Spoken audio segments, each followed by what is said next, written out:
tuning in to the online broadcast network, AFTERBUZZ TV. Over 20 million weekly downloads in over 150 countries, and your number one source for after-show entertainment.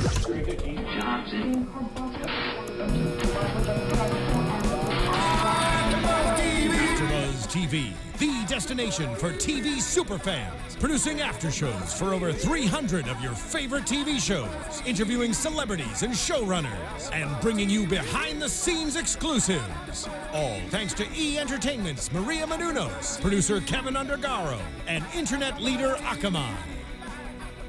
Now, let the buzz begin! Hello, Oncers, and welcome to the Once Upon a Time after show for AFTERBUZZ TV. It's Season 5, Episode 5, Dreamcatcher. This is a very fitting sound score for a soundtrack for this. It's perfect for the episode. I'm Tiona Hobson, and joining me tonight, I have the lovely as ever, Marisa Serafini. Hello, Oncers. Make sure Marisa is in our live YouTube comment section, so make sure you're chatting with her in there. She'll try and give some shout outs to as many people as she can as we talk about this episode. Yeah. Where can everyone follow you, T? Oh, you can follow me at the Tiona Hobson on Twitter and let me know what you're thinking because I will have my phone out. There you go. And you can follow me on Twitter at Serafini TV. Use the hashtag ABTVOnce. ABTV Once. That's the place to be. Okay, so let's get into this episode because... or actually, before we do that, I want to get Marisa's thoughts. Like, how did you feel? Because I know last week you weren't very impressed with the episode, and there's a lot of comments about overall feelings. So what are your overall feelings for tonight's episode? I liked tonight. There were some things I was like, that seemed a little bit too easy. But we did get a lot of Regina, which I love. As per usual, I just have to start off the show like that. We got a lot of questions answered too. Yes. And we finally got freaking Merlin. We finally got Merlin. How long did that take? 5 episodes. 5 episodes. Goodness. 5 hours of your life. And now we have to get the other dwarf out of the tree. One down. I agree with you. I thought tonight's episode answered a lot of questions. I actually loved it a little bit. I thought it was great. I loved the pacing of it. I loved how we got to see flashbacks and current stuff, and it just feels like it's finally setting up the stuff that we really want to know about. So I think so too. Speaking of getting questions answered, so let's talk about our flashback stuff first. So the first flashback we see is Merlin right before he gets turned into a tree. And he's talking to the Dark One. Well, the Dark One, he's chasing down the Dark One. He's summoning the Dark One because... the Rumple Dark One, though? But I don't think it's the Rumple Dark One because it's hard to tell. He had the mask on, and we've never seen Rumple with a mask, so I feel like it's... Didn't last week we saw Rumple with the mask, and it turned out to be Rumple?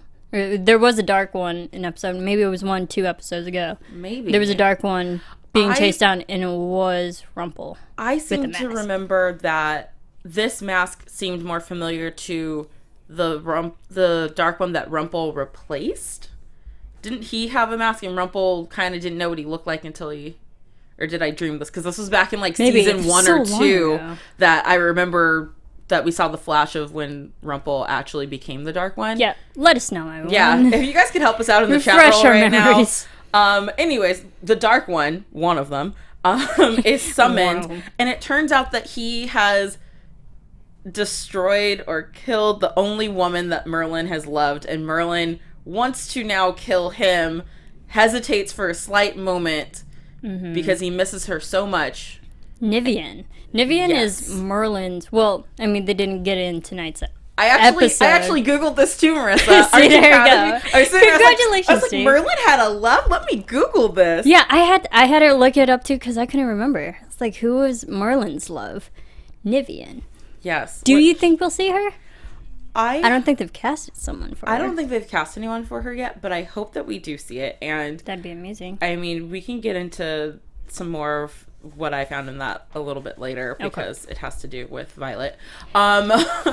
So that's Merlin, the Dark One uses Merlin's tear as a spell to turn him into a tree, basically. And then we see that Emma in Camelot is seeing this through a Dreamcatcher. And Dreamcatchers have played an important role in this whole show this whole time, and this is the first time we're seeing them used in a dark magic kind of way. Right, and I like how Dreamcatchers are having so many other different characteristics to them. Like the heart, you can see it be used in so many different forms and different ways and situations, and it's kind of like the same thing with Dreamcatchers, that they conveniently somehow are being used for different things, and now they're darker properties. Yeah. They're dark magic. Dark magic. That was more surprising to me, but we know that it was used in like Native American traditions and whatnot. Yeah. But they put a dark spin on it. They did put a dark spin on it, which was interesting, especially since it's been here this whole time, and we, as the audience, just thought it was a Dreamcatcher, and that, you know, Neil gave it to Emma, and so that's why it had a special meaning to her. We never thought that they could be used in a dark way, like they are being used tonight. So in this now Camelot of a couple weeks ago, Regina's about to go get the dagger with Mary Margaret or with Snow and Charming, who we know are under a spell by Arthur.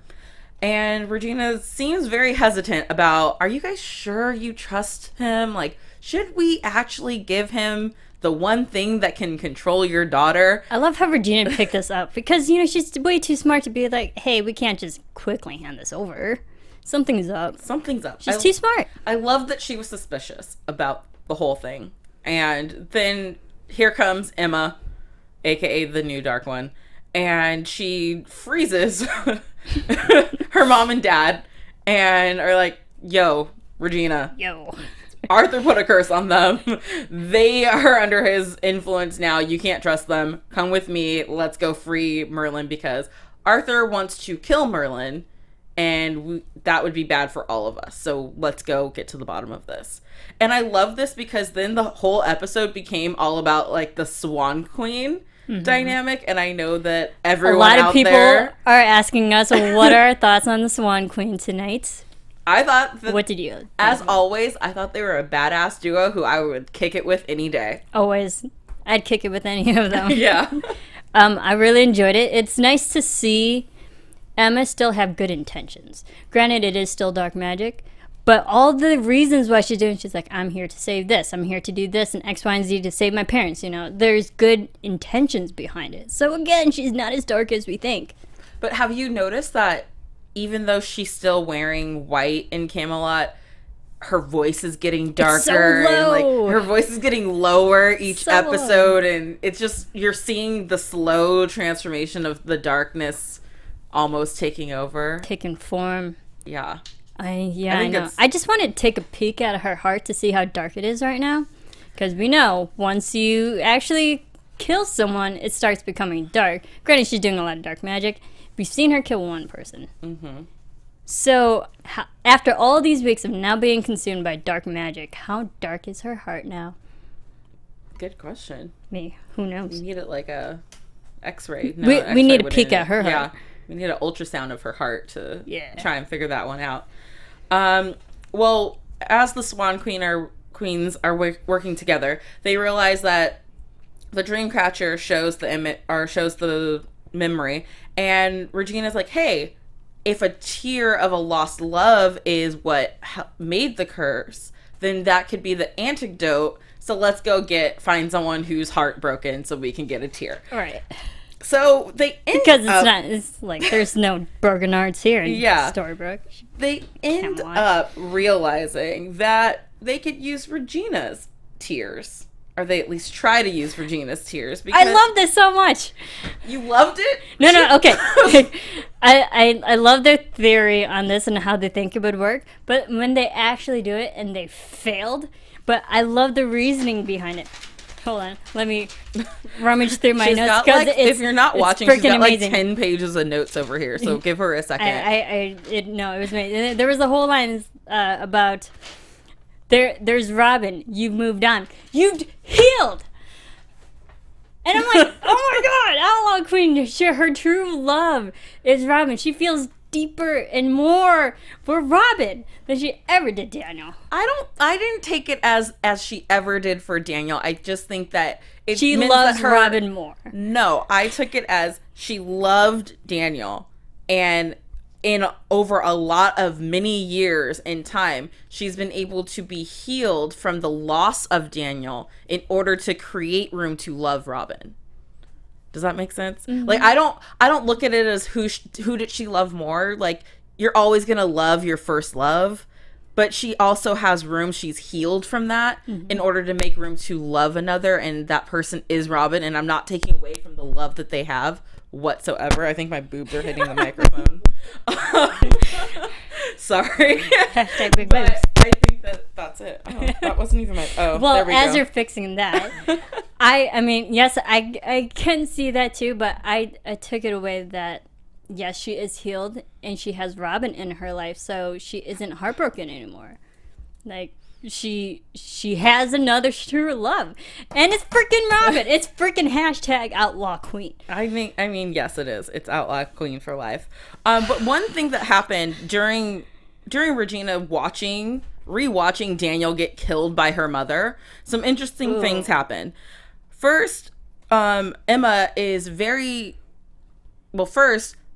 Emma could see what Regina saw, and Regina seemed taken aback by that. I feel like that's not something that normally would happen, because Regina was like, "You saw that?" That's very intrusive. That's very personal for Regina, and then Emma can also. And I feel like because Emma is such a strong, magical person already, that most people, if you're using the Dreamcatcher, only the person holding it can see. But then I guess that didn't come true, because at the end of the episode, Henry was able to see what was in that Dreamcatcher. Yeah, but it was just something off about the way Regina finished watching and said, "You could see that."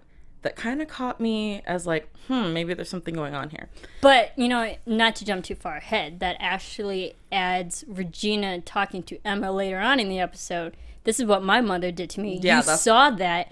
Don't be that person. Don't be like Cora. Yeah. You have a choice to go down a different path. And that was going to be my second part that came out of that was Emma says, I can't believe your mother could do that to you. Yep. And then later on in the episode, I think this is called foreshadowing. Definitely foreshadowing. It boom. Emma does the same exact thing. So Regina's tear does not work because it's not strong enough, because she's moved on from Robin. So they have to find someone else's tear. Now, while this is all going on, we have young Henry and Violet. Aww. Who Henry is trying to court Violet.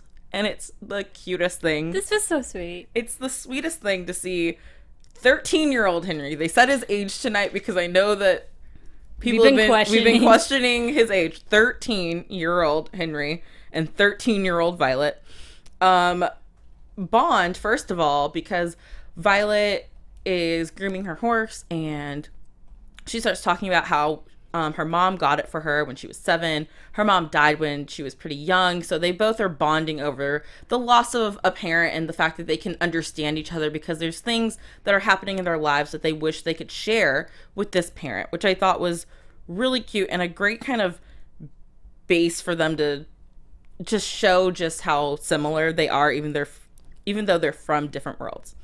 Now, insert Violet's father, Sir Morgan, who is not very nice to Henry. He's like, "Oh, you're one of those people from the other place.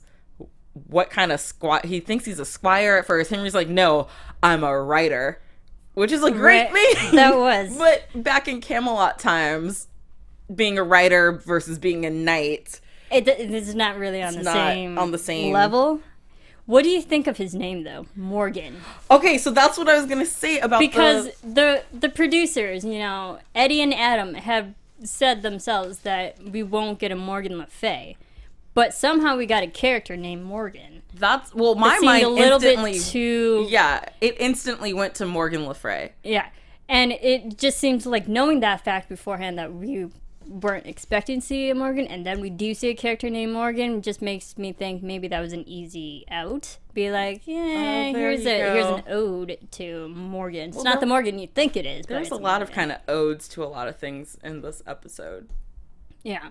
Sir Morgan. Yeah, Morgan, and then Peter Pumpkin Eater. Yeah, totally. I wrote that too. Yeah. So maybe it was just kind of to give us our fix and move on from there. Maybe he won't play a bigger role, but I feel like he's still gonna be around. He's the dad. She doesn't have a mom. But I mean, his character kind of came around though too, because it was like Yeah. we saw him in one way in Camelot, now a different way in Storybrooke. Yeah.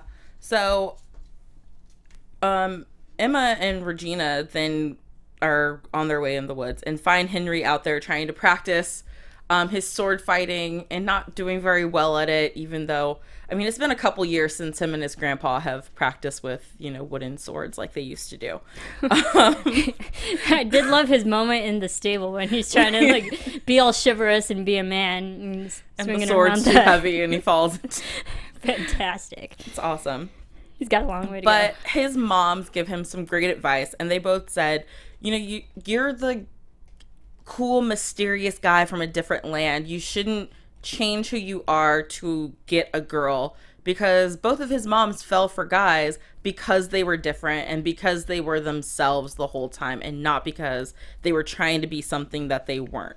So with this vote of confidence, Henry invites young Violet on a little date at Granny's. At Granny's. Which I thought was going so well. He was doing so good. And he plays the song again. Yeah. By Yaz. Also, even though they're in Camelot and I know they have Granny's, does Granny still have electricity? Because Henry's phone battery is like the best battery in the world. I know. If it's all still of their working. cell phone reception is pretty on point. For a show where they're so technologically deficient, all their technology seems to work in some way. Yeah, I mean, he was planning for dinner and a movie on his cell phone. The two movie choices he had were Commando and Harold and Maude, which for a 13-year-old boy in 2015 are very interesting film choices. Yeah, and I mean, Harold and Maude. I mean, who watches Harold and Maude? Especially like him. I know, in 2015, I don't believe that a lot of 13-year-old boys know what Harold and Maude is. I think this is just one of those gems of the writers and creators putting in a little nod to something. They're like to themselves. Yeah, to themselves, which I didn't have enough time to research. So if you guys know at home what the significance of these two movies is, please let us know. Well, I think it's like someone's saving a daughter for Commando. Yeah. And then another one's, well, Harold and Maude is all about like people who are having fun and obsessed with death. So, I don't know. It feels like two completely demographics, but whatever. Whatever. And I love that he picks Harold and Maude to watch. Well, that was what they were going to watch until Violet picks up on the cues that he is trying to court her and then shatters his heart by saying that she just wants to be friends. Aww. Even back in the Camelot days, they used that excuse on people to get out of dating them. And you know what? And every time they use it, it still hits you. It still hits you. I'm like, oh my gosh, that excuse has been around for ages. It's like he's too young to deal with this. His first hardship. His first heartbreak, and you're just so sad. But how convenient that he then shows up where Regina and Emma are having trouble getting this spell to work. And he cries, Pepsi Magic. Pepsi Magic. Oh, wait, yes. You. Orion, the Pepsi product placement. Orion Moore in the chat says Pepsi Magic. I actually wrote that down, too. Soda. It's like a carnival in a can. Fantastic. That's the perfect Pepsi commercial. Soda is bad for you, children. It's bad for your teeth. I won't drink soda. So Henry shows up, and Regina, it's her idea to use his tear. She's like, Henry, I'm so sorry. Quick, he's crying. Get his tear. But she's like, people might not see you as a hero here, but in our world, you will always be a hero. We need your tear to free Merlin, to save your mom, Emma, and to get us out of here, basically. So they use his tear. Arthur shows up and is like, stop! Don't free him! I welcomed you with open arms, and this is how you treat me. And you brought the dark one here. We've heard it before. And Regina's like all fireball happy, and she's... I love this. I was like, yes! I love it every time she is just... Because when she conjures up fireballs, you know she means business. Exactly. I mean, the last time she almost burned down a forest. And when was the last time we legit saw Emma and Regina working together and having each other's back like this. This is what I loved. I love that Regina, no hesitation, was like, oh, you're not getting anywhere near her while we go finish this and free Merlin. So Emma's able to free Merlin. She uses both light and dark magic that were coming out of her. That was pretty badass. Yeah, that was a really cool sequence there. I loved that whole like hand oosh thing. It's a hand oosh. That's now the sound effect that I hear in my head. Yes. Arthur gets free, and the first thing he says is, Emma, I've been waiting for you. And I got chills when he said that. So Merlin knew Emma. Because we know Merlin has prophesized Emma, and now that Emma's an adult, they finally meet again. And I know that I posed this question on YouTube last week because I'm trying to figure out the timeline for this Merlin when he got stuck in a tree. I believe I responded. Yeah, I saw that. So we saw him get trapped in the tree this episode. We also saw him visit Emma in 1989 at the movie theater. Yes. And we also know that he prophesied to Merlin or to Arthur that he would be the king one day, but he had to save him from the tree. I don't understand when he did all these things and then got stuck in a tree, or did he get stuck in a tree and his spirit visited them beforehand? It's a hard timeline to nail down because the Blue Fairy has never seen Merlin. A lot of people have said he's been missing for years, which would be more than 28 in my opinion, what it sounds like. And it's hard to tell his age too, because he also said being in a tree, just like everyone else. Yeah. It's hard to tell anyone's age. It's great on his skin, so we don't know his exact age. Yeah. So we know he's free now. Free. He tells Arthur that he's a disappointment, which is awesome. And then he takes the spells off of Snow and Charming, and then he... Do you think it was someone else? Sorry, this is my mind. Do you think it was someone else who appeared as Merlin to go to young Emma? See, I'm thinking, did Merlin use his apprentice to approach Emma in disguise? In Merlin form? Form, or... It just doesn't add up in my head that he had time to go see her before he got stuck. Just because the flashbacks always say Camelot many years ago. Which many years ago sounds like 50, 60 years, like 100 years ago and or something. Also the line when they're like, the dagger was broken a long, long time ago in a galaxy far, far away. So I saw that, picked that up. Yep. Yeah, so I just don't know. We don't. So I need a timeline. We all need a timeline. Disappointment. But Merlin is asked if he can take the darkness out of Emma and save her. And he's like, yes, of course I can. But there's a catch. Because... There's always a catch. There's always a catch. So the dark magic is inside her, and it, like, grafts onto the person so deeply that he really has to get inside her to get it out. And so you have to be willing to let her heart go. Yes. So he asks her, Emma, are you truly ready to be free of the darkness? Yeah. And after some of the events that she went through to get him free, which was a lot of deceitful things and a lot of dark magic, maybe she's not. So what we should be holding on to, though? I feel that because it was already prophesized that she has both the light and darkness inside of her, that getting a taste of it's like a drug addiction, you know? You get a little taste of it, and then it's like, ooh, I like that. And then you keep going back for more and more and more, and it slowly becomes an addiction and a problem. So I feel like her testing the waters with the dark magic like she's been doing this whole time, tiptoeing in and justifying it like, oh, I'm just doing this to get us... to get Merlin free so that he can save me. Oh, I'm just doing this to get us to this point, is eventually going to turn into like, ooh, but I kind of like it, and so I'm not ready to let it go. Do you think it's because, everyone always says she's the savior and so on and so forth? Do you think if she held on to a magic, even if it's good magic or dark magic, do you think that would aid her into making her believe that she is the savior because she is powerful in that sense? Like, she won't give up magic to be the savior. Maybe. That might be another thing why she's holding on to something. Or she's holding on to a love Hook. You hook her for life. I wasn't sure which love you were going with there. That's why I shot you a look. It better be Hook. But why do you think they kept bringing up Neil tonight? They mentioned Neil a lot. I felt that the mentions of Neil were more for Henry. And to have... Because with his date with Violet, you know, it's like, these are all stuff that you would go to your dad for. And a young boy, and he doesn't have his dad around. He has his 2 moms.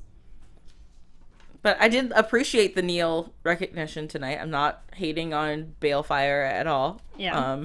But it wasn't just Henry. Rumple even mentioned Neil. So we got a lot of mention of Neil tonight. And it only makes me think if he's coming back, the character, or if they're trying to round out his character and cap off his storyline. Be like, he's officially dead. He's officially gone. I mean, they've said that. They have said that. If they've said that, then why do you think they keep bringing it up?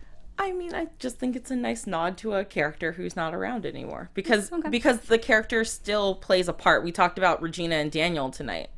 And that's, you know, her first love and what happened there. Neil was Emma's first love. So when talking about first loves, you have to bring up Neil. And there's going to be times when he has to get brought up. But I don't think he's coming back. And I know people are going to hate me for that. But so many other things happened in tonight's episode. Let's get back to current day Storybrooke and how Operation Mongoose is back. It's back. And I kind of love this. I did too. It was really nice to see Emma and Henry working together to find Henry's crush's runaway horse. Nicodemus. And loves pumpkins. Very fitting, especially this time of the year. Yeah, this time of year. So Henry goes to her and is like, remember when I brought you here and it was to bring back everyone's happy endings? Well, I need you to help me bring back someone's happy ending. Operation Mongoose is back. It's in commence. Sorry, I skipped something in my notes. Mongoose.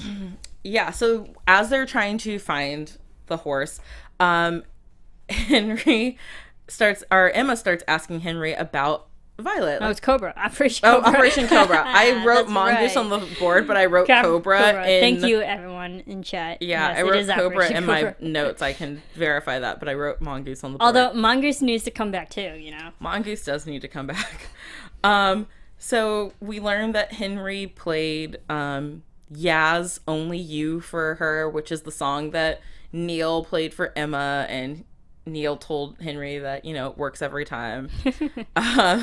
They go on their exploration, and Emma's like, oh, I think I know where to start looking. I got a good spot. And ta-da! It's at Peter Pumpkin Eater's pumpkin patch. I love this. How convenient. How convenient that was there. Has that always been there? Because they said after the first curse, it just showed up. Although we haven't seen Peter. It was pretty far outside of town. So. And pumpkins rot. And no one was there. So how can the pumpkins be completely there? So, like, this is where I suspend my disbelief. I love the show. I'm like, a little too convenient. I don't know a lot about horses, but is it normal for them to like pumpkins? I know they like carrots. Yeah, I was like, I always owned a horse. I don't know anything about horses, so when they're like, the horse likes pumpkins, like, they like that hay. Seems weird. They like hay. Hay is for horses. Hay is for horses.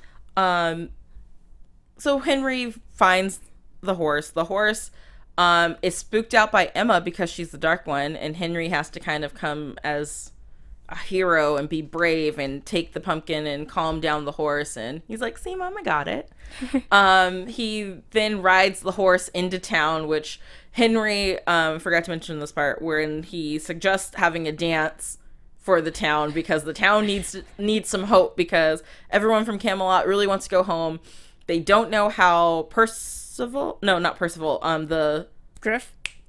Yes. Griff disappeared. He disappeared, and Arthur's lying to them. I still don't think he's dead. Because he just poofed. I mean... But, okay. And a lot of you guys were commenting on this particular episode when Griff disappeared. Mm-hmm. They have technology. They need to use it. They have security footage.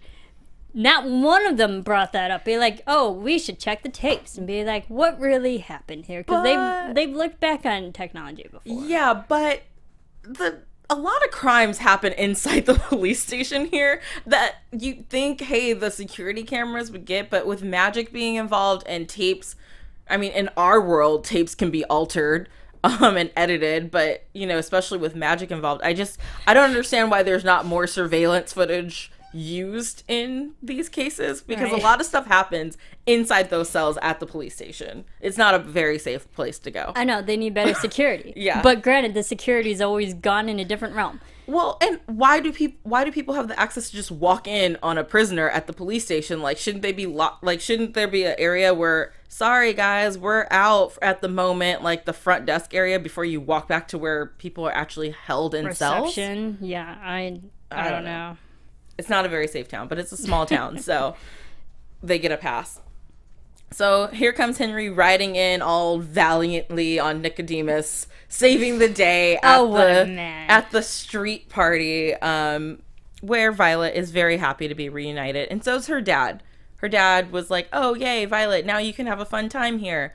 Go off and have some fun." And he's actually like, "Hey, that was very awesome, heroic of you." Yes, heroic of you. He wouldn't say the word awesome like but I he would. said heroic. The fact that Henry couldn't be a hero in Camelot, he is now a hero in Storybrooke. Yes, and that's worked Which out. makes me question, is he really the hero that we're looking for?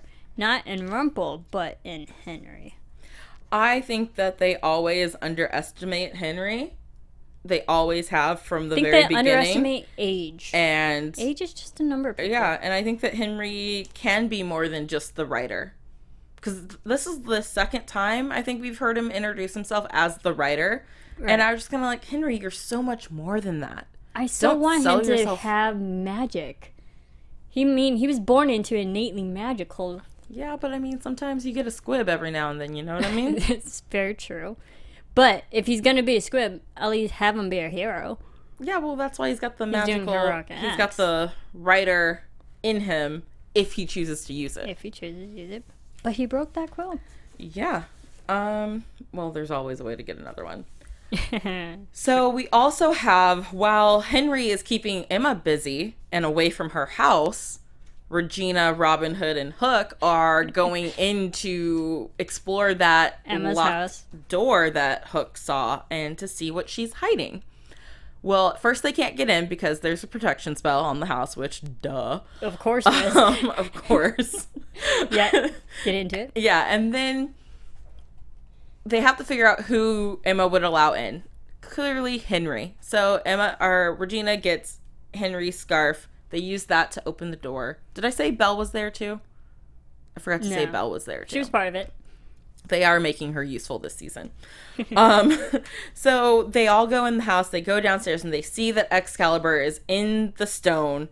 And they're like, so this is what she's hiding. And then this is the first time in Storybrooke that they're seeing that Excalibur has the same design as the dagger. And that clearly there's a correlation between the two. So I loved how they quickly found that out. Yes. Instead of taking forever. Yes. They're too smart for that. So they go to Arthur, of all places to go, to ask him some questions about his sword Excalibur. Before that, I love how Regina was like, hold up, Hook. There might be a booby trap on that. It's fantastic. She does care. She does care. This felt very Harry Potter, being like, but before you do that, there's a lot of magical protections around this. Let's get back. They got to the sword very fast, though. It's like, you think there'd be like a magical barrier around the door before they went in. Well, I mean, she had some locks on it, but I guess they just picked those. Regina probably just gave a wave of the hand to get those out of the way. Yeah, because she's amazing. So. And one other thing that happened that I want to talk about real quick is we saw Emma go into her garage of Dreamcatchers. Yes. For a minute there. After she is confronted by someone. Oh, after Merida tried to, like, confront her about everything. And Emma starts crying when she's in there. Did we ever see Rumple as the Dark One cry? As the Dark One? No. But again, I think this still goes off that Emma still has light in her. She still has remorse and feelings and humanity. And the fact that she reflecting on what she did, and we know it was very dark, pulling out, I don't want to jump too ahead, but pulling out Violet's heart. I think it was her just reflecting like how dark she went, and she feels bad in that sense. So again, maybe the light and humanity in her working. Yeah, and that's why I wanted to point out this part before I actually forgot to say it, is because I don't, like, we've never seen someone who is the dark one close themselves off and go have a moment of actual feelings behind closed doors. Like, we've never seen Rumple, oh my god, I did a terrible thing, let me cry about it, and then put on my happy face and go outside again. And so seeing her actually have feelings about something still means that there's a little bit of the Emma that we know in there, and maybe we'll find out the rest of the story, and maybe she actually has a legit good reason for taking everyone's memories away and bringing them back here. Which we still haven't figured out yet. Still haven't figured out. So that'll be another... Yeah, and speaking of Dreamcatchers, Regina and Hook and Belle and Robin Hood find a Dreamcatcher on Emma's kitchen table. Conveniently placed. Conveniently just sitting there. There's a lot of things that was like, too easy. Well, Emma needs to be smarter that even though she to put leave it in a box, be like, hey, Here's I know a you're gift. coming. Look. But, I mean, I guess she put a protection spell. She thought maybe people weren't going to get in there, but that's a whole other story about, like, they're going to find a way to get in there. So... Nicholas Kelly says Rumple cried when Neil died, but when Belle kicked him out and Henry nearly dying. But wasn't he in Rumple form? Not in gold form? Not in gold form? Or maybe he was in gold form, not in Rumple form. Yeah. I have to look into that. I gotta refresh my memory. Refresh my memory.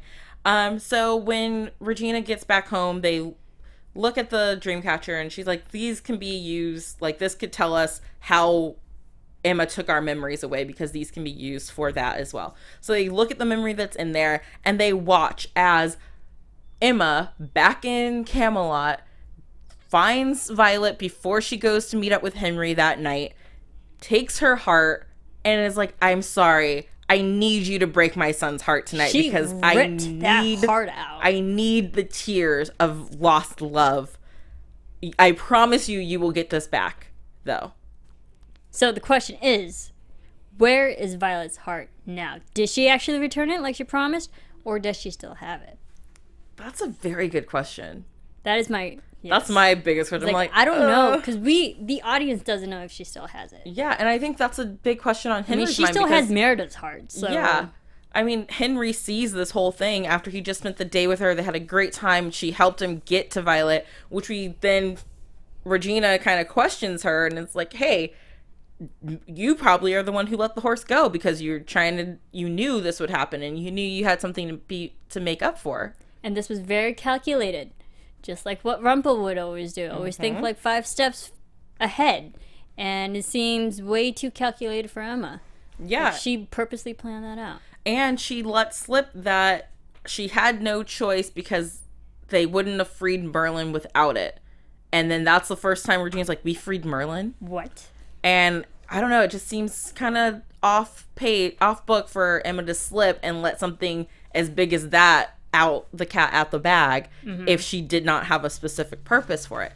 And I mean, one of the things that Rumple tells her throughout this, or in the first scene with them. Do you think that Emma would really crush the heart, though? A lot of people are asking in the chat. I don't think she's crushed the heart, because you still see her having feelings and stuff. So I don't think she's fully dark. So I don't think she would have crushed a heart. I don't think so either. And a lot of people think that Emma's going to crush Violet's heart, just now knowing that Emma's going to crush a heart.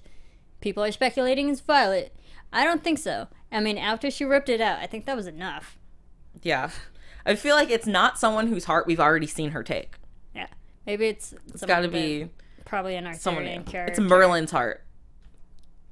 That could be. Why I don't know. Why would she kill Merlin? I don't know, because he wants to take the darkness out of her and she doesn't want it. If anybody, she should crush Arthur's heart. I mean, yeah, I don't think anyone end this can whole play. thing right now. don't think anyone would complain if she because I still don't trust Arthur, even though we now know he's kind of he's still in a way still very shady in Storybrooke, but he's still withholding information from everyone. Yeah, it's in Storybrooke. He's still working with everybody, but not telling everything. And if he doesn't know that they freed Merlin back in Camelot before they came here, then his whole mindset is still that of, I need to kill Merlin. These guys are against me. Yeah, these guys are against me. But I gotta work with them to kill Merlin. To get back Excalibur now and to reunite the dagger with the sword so that he has a weapon that can snuff out the darkness. Right. And my question is, okay, a couple episodes ago, we saw David and Arthur go on this humongous quest, both in Camelot and in Storybrooke, to find the Crimson Peak, and not once Crimson Rose. I just watched Crimson Peak movie. All these Crimsons. The Crimson Crown? Mm-hmm. Crimson something. The mushroom. And they didn't use it. What was all that for? If they're still not going to use it to communicate with Merlin? Because, again, I think it was just like Emma figuring out, we can use this instead. Yeah. But what was the whole point? Maybe we'll find out. To get Arthur's trust? I don't know. In 2 more weeks. I just wanted to see them actually use the Crimson Crown thing. Which we might see later. I don't think so. No. Maybe they'll use it to get the... Who's the tree? Sneezy? Yes. Dopey. Dopey's the tree. Dopey. Maybe they'll use it to get Dopey out. Because who's Dopey's true love? Has he broken his heart? I don't know if it would work the same because he crossed the line that... Maybe. Or they can use it to help communicate with Dopey. Yeah. Hopefully they do, because that was the whole purpose.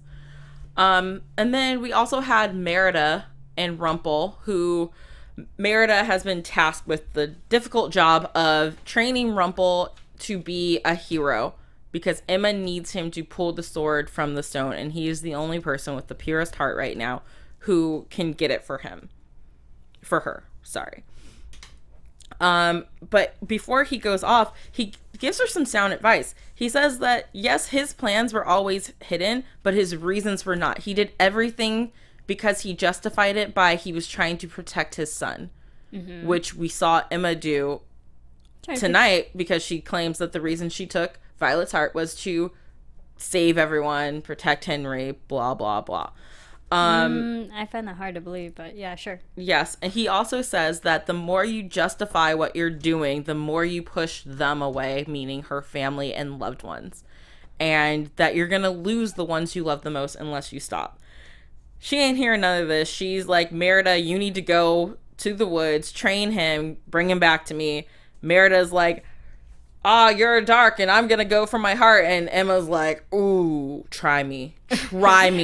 She gives her that mom stare and is like, girl, I got your heart in my hand. Don't try me right now. I wouldn't test her either. I wouldn't have tried. But, okay, did you like how kind of crazy dark Merida went? Yeah. It's like, okay, girl, calm down. I get it.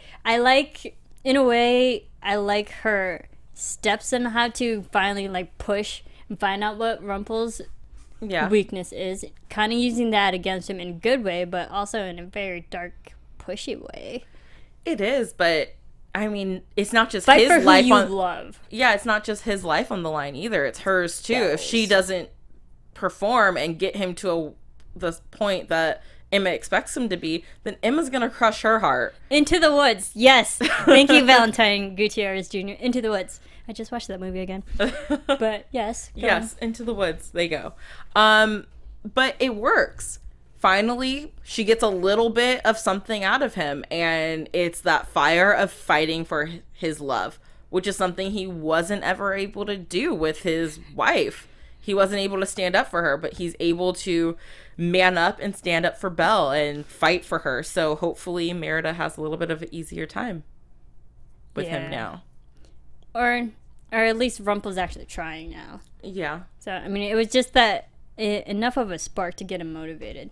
It was. Because, we see Belle kind of still pining for Rumple, and Rumple always heartbroken now. Now that he's just kind of emasculated in a way. Yeah, the first thing he says is, I need to go see Belle, just let me go. Yeah. stripped down from his magic and just like it's nice to see a very vulnerable Rumple right now. Yeah. And to see him actually physically fight for and metaphorically fight for someone and something he lost. Good. He's fighting in a good way. And please forgive this next question, but didn't the chipped teacup break? Shatter. So how is it back? Maybe he restored it with magic. Possibly. Or was it in a dream that he dreamt that it? No, it did break at one point. It did break at one point, but, you know, so many other things happen and flashbacks and flash forwards. So maybe I'm just forgetting when it came back. But I love that he's fighting, and hopefully he can be the man that Emma needs him to be. Oh, right. Sorry, I'm reading. BG Titan Avatar said Merida doesn't have a heart right now. She doesn't, and she's been directly ordered by Emma to do whatever's necessary. I mean, like, she has to do whatever. But even before she was missing her heart, the girl's got a feisty attitude and spunk. Like, I wouldn't mess with her. Yeah, I mean, and she was raised by her father and, you know, with her brothers and stuff. And her dad said, you know, you've got to find the person's weakness and find what they're willing to fight for, and that will bring out the best fighter in them. And it's actually a technique that works. I'm sorry, I'm gonna butcher this. Arcelenza 1D said he fixed it a long time ago. That being the cup. Thank you. Restored. I told you it might have been a stupid question. Hey, Rumple put it back together in season 2. Yeah. Wow, that was such a long time ago. Guys, we're in season 5. This is crazy. All right. So, Marisa, is there anything else that you want to bring up? I love the line when Regina's facing Emma on the porch. So many good scenes go down on the porch. But she's like, if I'm the one on the moral high ground, then you have fallen way too far. Woo! So good. And I was like, yes, Regina, throw it in her face. Don't have Emma be like her mother. Don't be like Cora, you know? It's just like, and I love how Regina's just using this, be like, girl. You're in the wrong. I'm in the right. Oh, it's so good. I love it. Sorry, I love Regina. Okay. We all know. All right, let's get into some predictions for next week then. Yes. And now, your AFTERBUZZ TV predictions. Y'all, I don't even know what that preview was. There was a giant bear. There was like, all I really paid attention to was the giant bear. I was like, why is there a bear? No. Makes me think Merida's mother. Yeah, it makes me think of that. But then I didn't see Merida standing around, so I was like, did Merida turn herself into a bear to challenge him? Or maybe Merida comes back and saves Rumple from the bear. Or Rumple saves himself. But it's very convenient that it's a bear. Out of any other characters and creatures that they can have, and animals that they can have in the show, it's a bear. It's a bear. So it makes me really think it's Merida's mother. Yeah. I don't know if I really have any predictions. I think I kind of threw them out throughout the episode. I think that my prediction will be this. I predict that the heart Emma crushes will be Merlin's. Oh, I'm not saying I want it to be that. I'm just saying I'm predicting that it might possibly be that she crushes Merlin's heart because everyone's focused on Violet and people who are close to her. But why not the guy who predicted kind of her fate and still let her fall into the darkness? Okay. I would say Emma's going to crush Arthur's heart because that dude needs to go. He's trouble. And I think maybe to like cap out the Camelot storyline, maybe around, you know, the mid-season finale, that she'll crush Arthur's heart. Again, because he's an adult. She's not going to crush a teenager girl's heart. So, yeah. Yeah. I mean, Arthur's also a big baddie, too. He is. We can't forget that. All right. Well, guys, make sure you let us know what you think is going to happen on the show. Thank you so much for tuning in, and thank you for everyone in the YouTube live chat. Thank you, all of you guys. Just quick shout-outs to Boo69Bs, Dylan Zanelli, Valentin Gutierrez, Christina Barker, Orion Moore. All of you guys are amazing. Yes. And where can they follow you and find you to talk more out all week?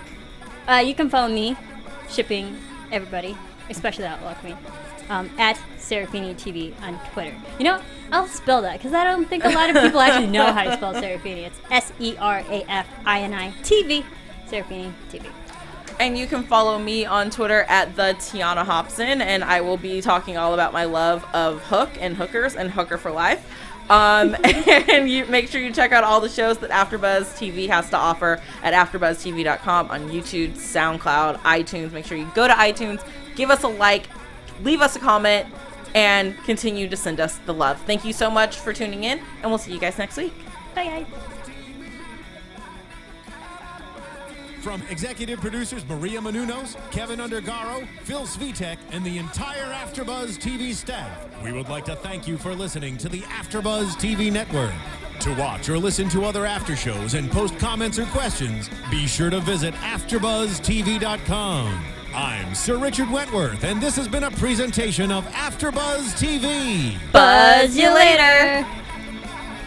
The views expressed herein are those of the hosts only and do not necessarily reflect the views of AfterBuzz TV or its owners or principals.